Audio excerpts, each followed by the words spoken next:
Nilinaw ng Bangko Sentral ng Pilipinas, hindi totoo ang kumalat na balitang mamimigay sila ng pera sa bawat Pilipino na mula umano sa kinita ng gold deposits doon. Kahapon daan-daang taong sumugod sa BSP para i-claim ang pera. Ngayon ang balita si Marisol Abduraman.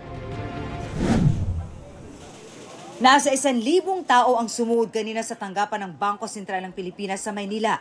Ang ilan sa kanila galing pa sa mga probinsya. Ang 72 anyos na si Adelaida Perez, nag-arkila pa ng van sa halagang 7,500 pesos. Makaluwas lang mula Nueva Ecija. Ano pong pinangako niyo sa inyo? Assistance na pang araw-araw na gastos. Mula Cagayan Valley naman ang nag-arkila ng bus sa halagang 80,000 pesos. Umutang po ako sa anak ko. Ang isang galing Iloilo nangutang pa raw. Bakit po? Di para maano ang amon nga sinusulong na konstitusyon eh. Magkano daw po? Ang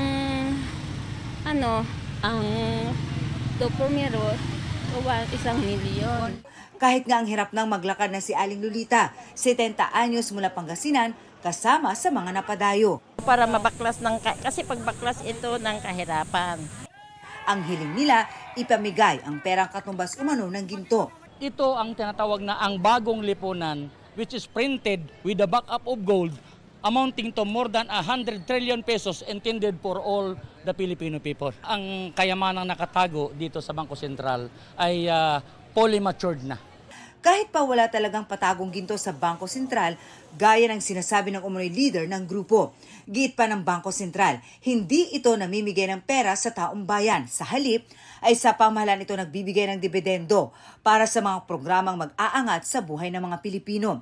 Sa gitna ng pagdagsa ng grupo sa BSP, may ilan daw na sumama ang pakiramdam. May mga mangilan-ngilan po na nawalan ng malay, ng hina dahil po sa sobrang init. May nakatulog pa sa gilid ng kalsada dahil sa pagkahilo, pagod at puyat. Pagkaraw kami napunta dito at nakausap niya yung sa Central Bank, hindi kami iuwing luhaan. Sa hirap na nga ng buhay, gusto naman namin magkaroon kahit papano. Matapos ang ilang oras, nag-disperse din ang grupo ng pakiusapan ng mga pulis. Ito ang unang balita. Marisol Abduraman para sa GMA Integrated News.